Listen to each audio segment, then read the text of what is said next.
नमस्कार, आप देख रहे हैं इंडिया टीवी। आपके साथ मैं हूं मीनाक्षी जोशी। नमस्कार, आपके साथ मैं हूं दीपिका यादव। और सबसे पहले खबर बिहार के मुख्यमंत्री नीतीश कुमार से जुड़ी हुई। आज नीतीश कुमार राज्यसभा सांसद के तौर पर शपथ लेने वाले हैं और अब से कुछ ही देर में नीतीश कुमार अपने दिल्ली आवास से संसद के लिए निकलेंगे। नीतीश कुमार आज दोपहर 12:15 बजे राज्यसभा के सदस्य पद की शपथ लेंगे। जेडीयू के तमाम बड़े नेता दिल्ली में मौजूद हैं। इस वक्त जेडीयू के कार्यकारी राष्ट्रीय अध्यक्ष संजय झा नीतीश के साथ मौजूद हैं। नीतीश कुमार आज राज्यसभा में शपथ लेने के बाद बीजेपी के सीनियर लीडर्स के साथ मुलाकात करेंगे। बिहार में नई सरकार के गठन को लेकर भी इधर तैयारियां शुरू हो चुकी हैं। आज दिल्ली में बीजेपी कोर ग्रुप की बैठक होगी, जिसमें पार्टी मुख्यमंत्री फेस के नाम को फाइनल करेगी। सूत्रों की माने तो बिहार में पहली बार बीजेपी का मुख्यमंत्री बनने जा रहा है। इस रेस में कई नाम चल रहे हैं, हालांकि अभी तक नाम पर फाइनल मुहर नहीं लगी है और बीजेपी से कोई खबर जब तक कि बीजेपी खुद ऐलान ना करते वो निकलकर बाहर आ जाए, ये बड़ा टेढ़ा काम है। तो इसलिए सीएम का चेहरा कौन होने जा रहा है, कौन से वो चेहरे हैं जो फ्रंट रनर्स हैं, इसे लेकर अभी भी चर्चाओं का बाजार गर्म है। और सबसे ज्यादा चर्चा मौजूदा उप मुख्यमंत्री सम्राट चौधरी की हो रही है। उन्हें मुख्यमंत्री पद की कमान सौंपी जा सकती है। बिहार में नई सरकार के गठन को लेकर तैयारियां भी शुरू हो गई हैं। जानकारी के मुताबिक 13 अप्रैल को बिहार कैबिनेट की बैठक होगी। 14 अप्रैल को नीतीश कुमार सीएम पद से इस्तीफा देंगे और 14 अप्रैल को ही एनडीए की विधायक दल की बैठक होगी। 15 अप्रैल को पटना के गांधी मैदान में शपथ समारोह हो सकता है और आज से मुख्यमंत्री नीतीश कुमार पटना को छोड़कर राजधानी दिल्ली की राजनीति करेंगे। इसका ऐलान दिल्ली पहुंच करके खुद नीतीश कुमार ने ही किया। ये अब बहुत दिन बाहर पाक रहे हैं ना, इतना देर से रहे हैं, अब 20 साल से भी ज्यादा रहे, सब जगह रहे। अब यहीं पर एक बार हम रहेंगे। अरे हमने तय कर लिया, शपथ कल यहाँ करेंगे और फिर वहाँ वाला सबको हम छोड़ेंगे और उसके बाद फिर वही रहेगा ये सब। तो बिहार के मुख्यमंत्री पद को लेकर एनडीए के नेता अभी एक लाइन पर चल रहे हैं। जेडीयू नेता विजय चौधरी ने पहली बार खुलकर कहा है कि अब आगे की कमान बीजेपी ही संभालेगी, लेकिन नई सरकार नीतीश के बनाए रोड मैप पर ही काम करेगी।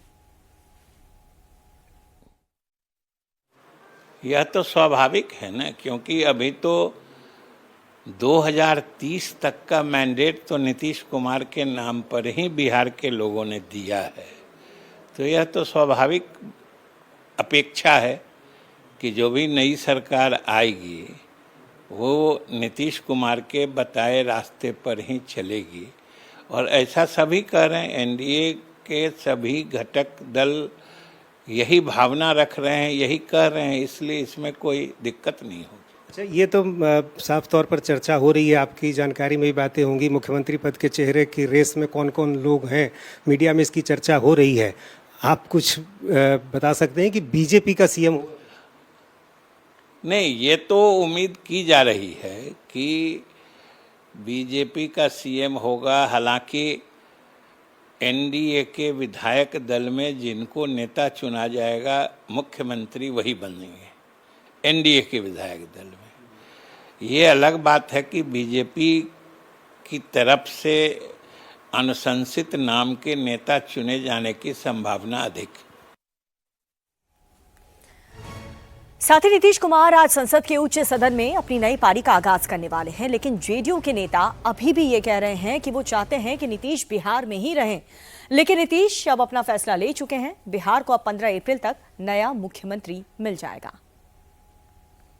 आज नीतीश कुमार जी राज्यसभा जब जा रहे हैं, जाती तौर पर पर्सनली आप क्या चाहते हैं? इतने दिनों से आप साथ रहे हैं। तो उन्होंने निर्णय ले चुके हैं, तब उन्हें चाहना क्या है? निर्णय ले चुके हैं, राज्यसभा का शपथ भी लेंगे, तो अब क्या है सब आपके सामने है। हम पूरा बिहार चाह रहा था न जाए, लेकिन बिहार का चाहना अलग बात है। नेता का खुद का अपना खुद का निर्णय है, चूँकि बिहार में 20 साल से रहे। दिल्ली में उनका था मैं राज्यसभा में नहीं पहुंच पाया हूं, वहां भी जाऊं, तो नेता का निर्णय था। तो नहीं, आप पर्सनली चाहते हैं कि वो बिहार रहे? मैं तो चाहता, उनकी तो जाहिर सी बात है वो आ गए। मैं तो चाहता ही था वो बिहार रहे। तो मेरे अच्छा, निशान जी के लिए क्या कहेंगे? निशान जी के लिए निशान जी के लिए हम लोग साथ हैं। निशान जी निश्चित तौर पर पढ़े लिखे हैं, उनके अंदर सादगी है जो बिहार को पसंद रहा है। हमेशा बिहार के नौजवान को लाइक करते हैं, चाहते हैं, वो प्यार करते हैं। सीएम जेडीयू से हो तो नेता निर्णय लेंगे ना। अब अब जेडीयू के विधायक कहीं ना कहीं ये मान चुके हैं कि अगला मुख्यमंत्री तो बीजेपी से ही होगा और नीतीश अब दिल्ली शिफ्ट हो जाएंगे। लेकिन बिहार में जेडीयू के कार्यकर्ता अभी भी पोस्टर्स के जरिए नीतीश कुमार से रुकने की अपील कर रहे हैं। पटना में जेडीयू कार्यकर्ता ने एक पोस्टर लगाया है जिसमें नीतीश कुमार से बिहार न छोड़ने की अपील की गई है। पोस्टर में नीतीश कुमार के बेटे निशांत कुमार को फ्यूचर सीएम बताया गया है। इस तरह के पोस्टर पार्टी के कार्यकर्ता उस वक्त भी लगा रहे थे जिस दिन नीतीश कुमार ने राज्यसभा जाने का फैसला लिया था।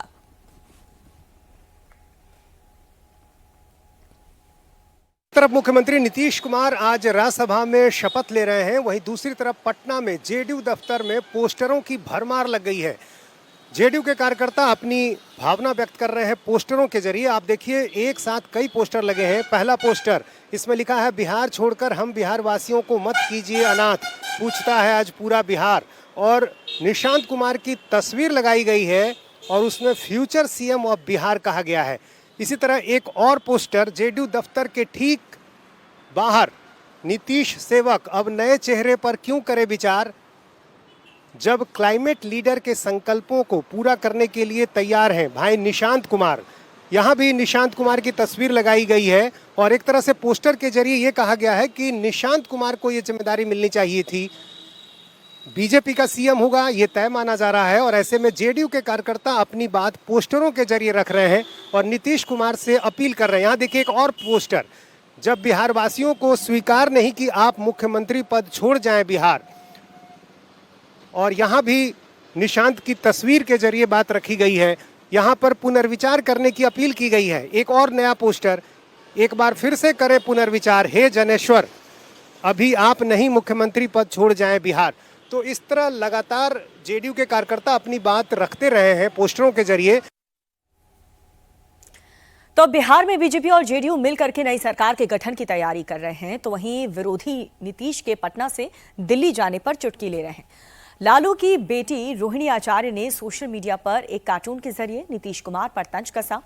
इस पोस्टर में नीतीश कुमार को एक बैग लेकर के बिहार छोड़ते हुए आंखों में आंसू लिए दिखाया गया और इस पोस्टर के कैप्शन में रोहिणी आचार्य ने लिखा, आज चाचा दिल्ली निकल गए। अवसरवाद और विश्वासघात का हमेशा जवाब मिलता है, एक दो दिन में आपकी कुर्सी छीन ली जाएगी। तेजस्वी यादव ने भी मीडिया के सामने आकर के नीतीश कुमार और बीजेपी पर हमला बोला। यहाँ जितने भारी भड़कम एनडीए के नेता लोग हैं, सबके मन में अभी केवल लड्डू फूटे पड़े हैं कि कौन भाजपा का बनेगा, कौन किसका बनेगा। 5 साल में एक बार सरकार बनता था, अब तो दिने दिन सरकार कब बदलती है नहीं बदलती है, यही सिस्टम में लगा हुआ। किसान परेशान, ओला गिरा उससे परेशान, कुछ मदद नहीं की गई। अस्पताल वही चौपट, शिक्षा वही चौपट, और सरकार के लोग बालू और दारू में मदहोश हो रखे हैं। आरजेडी ने नीतीश कुमार के मुख्यमंत्री पद छोड़ने पर तंज कसा तो इस पर केंद्रीय मंत्री गिरिराज सिंह ने जवाब दिया। उन्होंने कहा कि नीतीश कुमार का कार्यकाल बिहार में स्वर्णिम रहा है, लेकिन लालू यादव के कार्यकाल को बिहार की जनता हमेशा जंगल राज के तौर पर याद रखेगी। वो बढ़िया, उनका कार्यकाल देश में बिहार में जो नेतृत्व उनका रहा वो स्वर्णिम रहा 20 साल, और वो आज विकास की गाथा गाई जाएगी, डबल इंजन की सरकार की गाथा गाई।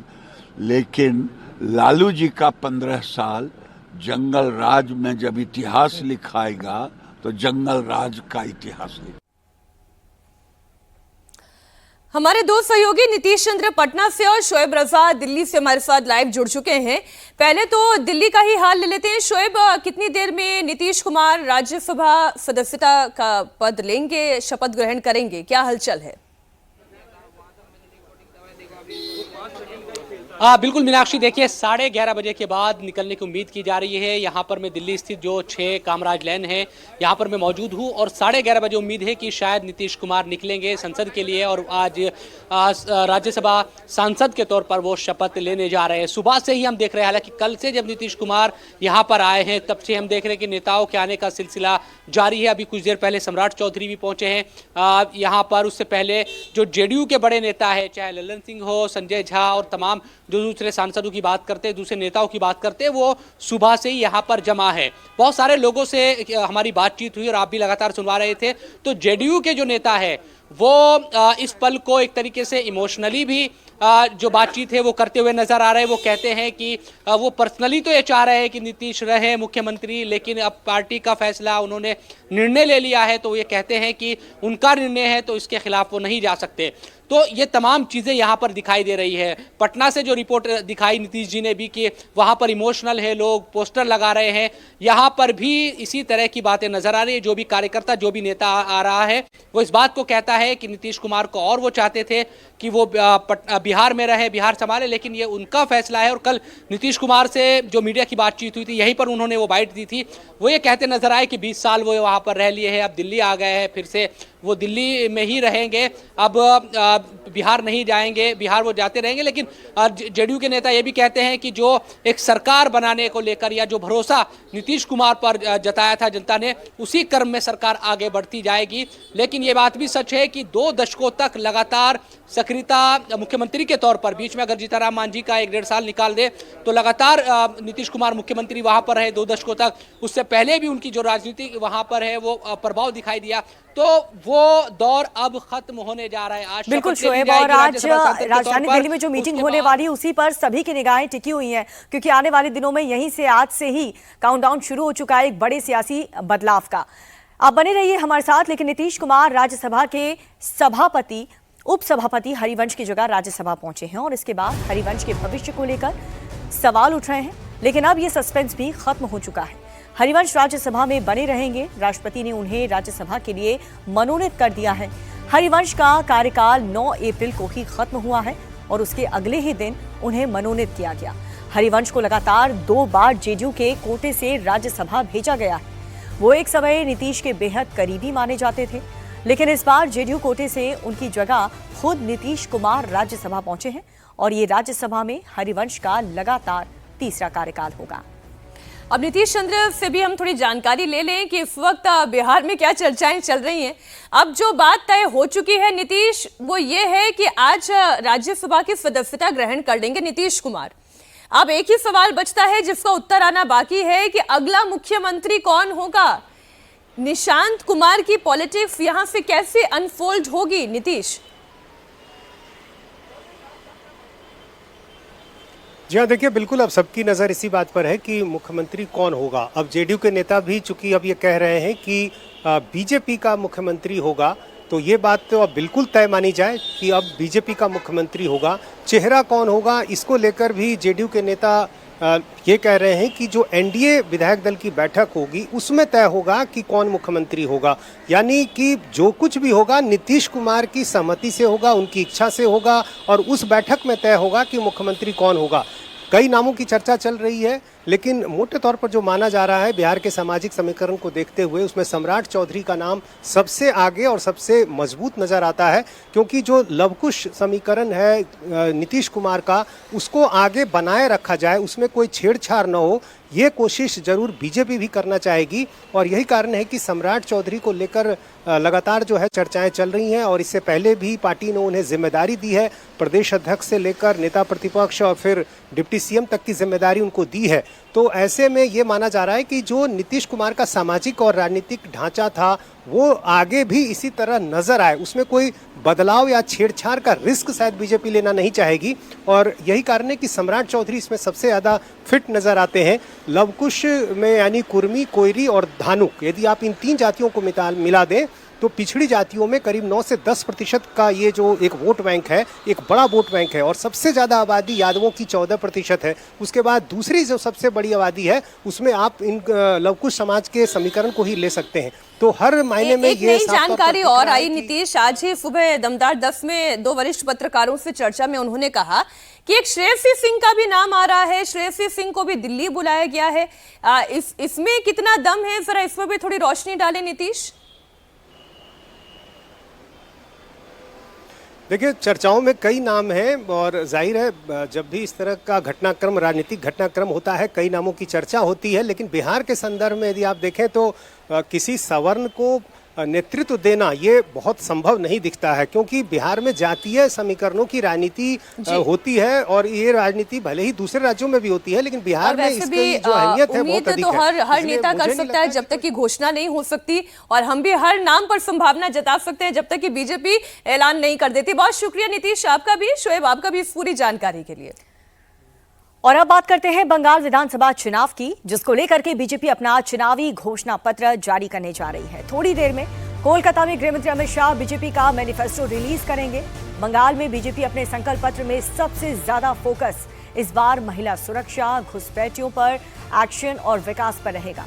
कल प्रधानमंत्री मोदी ने बंगाल के लोगों को जो 6 गारंटी का भरोसा दिया है, माना यह जा रहा है कि संकल्प पत्र पर भी उसी के आसपास रहेगा। संकल्प पत्र जारी करने के बाद गृह मंत्री अमित शाह आज पश्चिमी मेदिनीपुर में चुनावी हुंकार भरेंगे। उसके बाद खड़गपुर में चुनावी सभा को संबोधित भी करेंगे। तो पहली गारंटी तो यही है कि टीएमसी ने जो भय फैलाया है, बीजेपी भरोसे की सुरक्षा और वो ऐसा राज्य कायम करेंगे, ऐसा माहौल बनाएंगे, ये बीजेपी वादा कर रही है। क्योंकि अभी कल ही जब प्रधानमंत्री नरेंद्र मोदी पश्चिम बंगाल में 3 चुनावी रैलियों को संबोधित करके गए, उसके बाद तो बीजेपी का घोषणा पत्र क्या होने जा रहा है उसका अंदाजा उनकी इन तीनों रैलियों से मिल गया। तो कोलकाता में अब से थोड़ी देर में बीजेपी का संकल्प पत्र जारी होने जा रहा है और मोदी की 6 गारंटियों में एक तो भय के माहौल से मुक्ति है, दूसरा 7वें वेतन आयोग के तहत जो सरकारी कर्मचारी हैं उन्हें गारंटी मिलने जा रही है। हर अपराध की जांच होगी, हर भ्रष्टाचार की फाइल खुलेगी, भ्रष्टाचारी मंत्री और संतरियों को जेल भेजा जाएगा। इसके अलावा घुसपैठ को कैसे रोका जाए इस पर भी चर्चा। और बिहार से ब्रूटल डबल मर्डर का हैरान कर देने वाला मामला सामने आया है। दरअसल अररिया जिले के फारबिसगंज इलाके से दिल दहला देने वाला मामला सामने आया। विवाद के बाद बीच सड़क पर एक शख्स की गला काट कर हत्या कर दी गई। वारदात को अंजाम देने वाला आरोपी सत्तू का ठेला लगाता था और घटना के बाद भीड़ ने उसे पकड़ लिया, फिर बुरी तरह से उसकी पीट कर मार डाला उसे। आरोपी को तुरंत अस्पताल में पहुंचा दिया गया, जहां पर डॉक्टर्स ने उसे मृत घोषित कर दिया। कुछ ही घंटे के भीतर back to back double murder की इस वारदात से पूरे इलाके में हड़कंप है। भड़की हुई भीड़ ने ठेले में आग लगा दी, जमकर हंगामा किया, प्रदर्शन किया गया, जिसके बाद पुलिस ने हालात पर कंट्रोल करते हुए भीड़ को हटाया। इस घटना से इलाके में दहशत का माहौल है। पुलिस ने फोर्स की तैनाती की है। माहौल ना बिगड़े इसे लेकर भी पुलिस लगातार नफरे बनाए हुए हैं और लोगों को अफवाह से बचने की अपील की गई है। इसका नाम क्या है जो घर इसका? वही अमोने में क्या काम करता था? ये पिकअप चलाता अपना। पिकअप चलाता। हाँ। कितना बाल बच्चा है इसको? इसके पास 3 गो है। 3 गो लड़की का लड़का? तो 2 लड़का का लड़की। ओ, अब पिकअप पे चलाता था ना? फिर क्या जानकारी मिला यहाँ पर, कैसे क्या घटना? कोई जानकारी नहीं, इससे कोई दुश्मनी था, ये अचानक मार किया। वो सत्तू वाला है ना, वही मार किया। आपका नाम क्या हुआ? तो पूरा जो है ना, ये जो है ना सब्जी मंडी में आग लगा देंगे, जब तक भाई नहीं मिलेगा सब्जी मंडी में आग लगा देंगे। अररिया की फारबिसगंज के मार्केट में थोड़ी ही देर के अंदर 2 मर्डर हुए। पहले रवि चौहान नाम के एक शख्स ने नबी हुसैन नाम के एक युवक की हत्या की और फिर भीड़ ने घेर कर रवि चौहान को पीट कर मार डाला। फिर दोनों की डेड बॉडी अस्पताल ले जाई गई, जहां पर 100 से ज्यादा की भीड़ ने हमला बोल दिया। इतनी तोड़फोड़, इतने पथराव, अस्पताल पर हमले से मरीज और कर्मचारी भी सहम गए। जैसे तैसे जहां तहां छुपकर लोगों ने अपनी जान बचाई।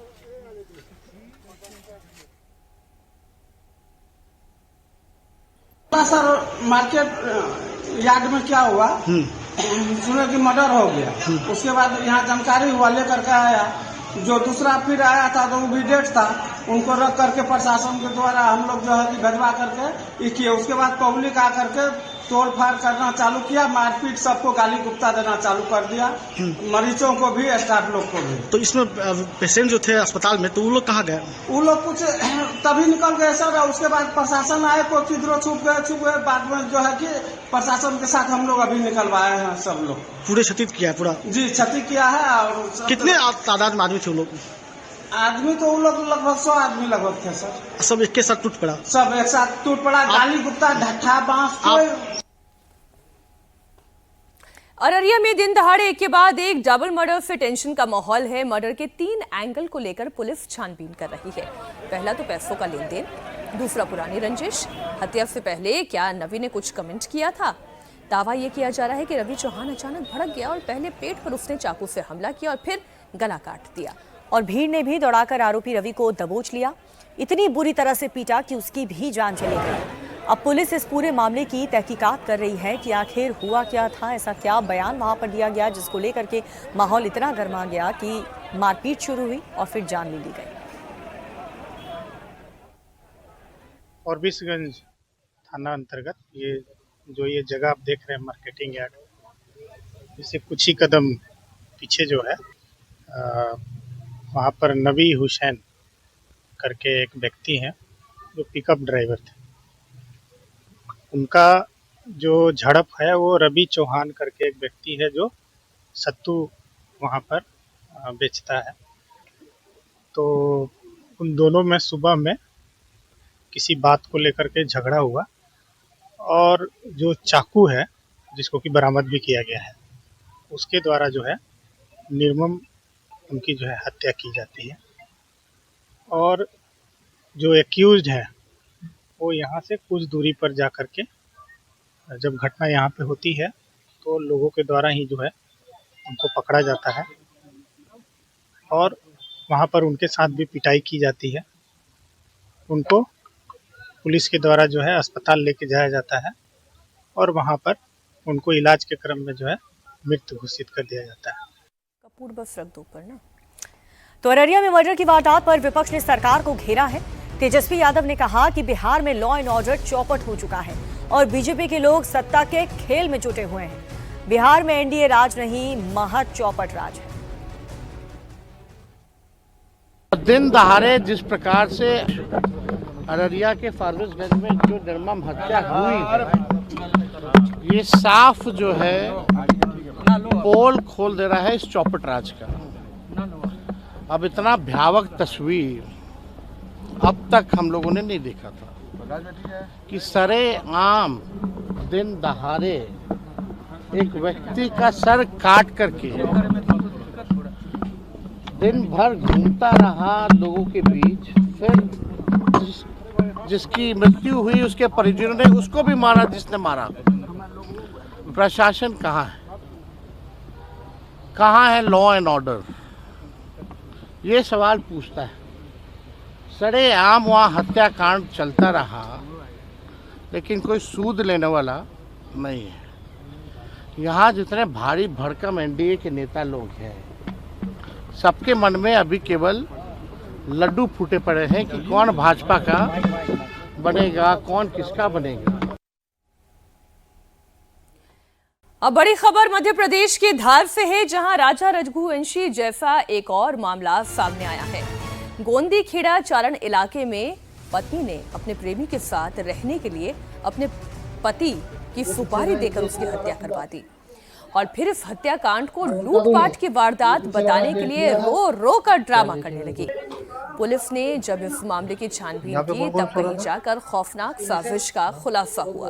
और देखिए, पुलिस ने महज 6 घंटे की जांच में ही पत्नी का नकाब उतार दिया, जिसने अपने प्रेमी के साथ मिलकर के इस पूरी वारदात की स्टोरी लिखी थी। पत्नी का नाम प्रियंका पुरोहित है। उसने अपने पति देव कृष्ण पुरोहित को रास्ते से हटाने के लिए अपने प्रेमी कमलेश के साथ पूरी साजिश को अंजाम दिया। पत्नी ने हत्या को लूट की वारदात बताने के लिए ऐसा ड्रामा किया कि किसी को कोई शक नहीं हुआ। मशाला कारोबारी की हत्या के बाद से पुलिस जब जांच के लिए पहुंची तो प्रियंका ने पुलिस को लूटपाट की मनगढ़ंत कहानी सुनाई और ड्रामा करने लगी। वारदात के बाद प्रियंका ने पुलिस को बताया कि रात में अज्ञात बदमाश घर में घुसे और उन दोनों को अलग अलग कमरों में बंधक बना लिया। आरोपी पत्नी ने दावा किया कि बदमाश 3 लाख के जेवर और 50,000 कैश लूट कर ले गए।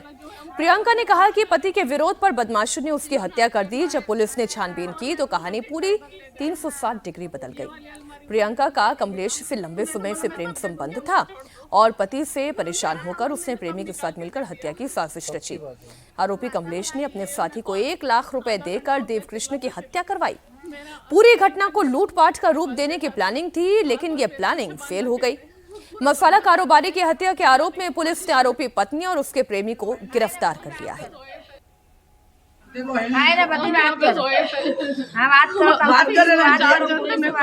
उन्होंने पहले हमारा मुंह दबाया, फिर उन्होंने बोला जो है हम दे दो नहीं तो मार डालेंगे। इन्होंने हाथ पैर मारे और मेरे को घसीट के उधर ले गए। ये वाली अलमारी उन्होंने ढूंढी, नहीं मिला। मैंने बोला मैं सब दे दूंगी, हमको छोड़ दो। मेरा सामान मैंने सब निकाल के दे दिया। कब की बात है? ये मेरे को आधा घंटा हो गया चिल्लाते। मेरा एक जन मेरे मुंह के पास बैठा था, हाथ और पैर पीछे बांध रखे थे, पूरा कपड़े फाड़े थे। चिल्लाने की कोशिश करी तो बोला तेरे पति को मार देंगे। उसको चोट भी बहुत कितने जन थे? ये मेरे को 2 दिखे थे, बाकी इधर भी और थे। 2 से 3 लोग थे मेरे पास। कैसे थे? कुछ था क्या? डंडा थे हथियार उनके पास। मारा कैसे? मैं इनको मारा ये नहीं पता, उधर मेरे को बांध दिया था, उसके बाद इधर मारा। चाकू से मारा हुआ है? वो इधर कब मारा मेरे को तो उधर बांधा था बेड पे। मारा हुआ है। सभी एंगल्स पर सूक्ष्मता से परीक्षण करने के बाद पुलिस ने ये पाया कि ये घटना डकैती की ना होते हुए एक आपराधिक षड्यंत्र की घटना थी, जिसमें मृतक की पत्नी ने अपने प्रेमी कमलेश पुरोहित के साथ मिलकर एक व्यक्ति को 1 लाख रुपए में उसकी मृत्यु करवाने की सुपारी दी थी और पूर्व से ही ये घटना पूर्णतः सुनियोजित थी। इसमें मेरी बहू नहीं करी। कैसा व्यवहार था उनका आपके बेटे के साथ? वो हमेशा विवाद करती रहती थी। वहाँ यहाँ कम रहती और मायके में बहुत रहती थी। यहाँ 4 दिन रहती थी, वहाँ 15 दिन रहती थी। यहाँ 4 दिन के लिए आती थी, उसमें भी झगड़ा। वहाँ फ़ोन से भी वो झगड़े में यहाँ से चैन से उसको रहने नहीं देती थी। उसके पहले उसने हाथापाई भी कर ली थी। तो 3 साल वहाँ बैठी वो पियर में। उसके बाद समाज वाले उसको लाए। उसके बाद भी उसका वही विवाद, वही झगड़ा, वही फ़ोन चलाना।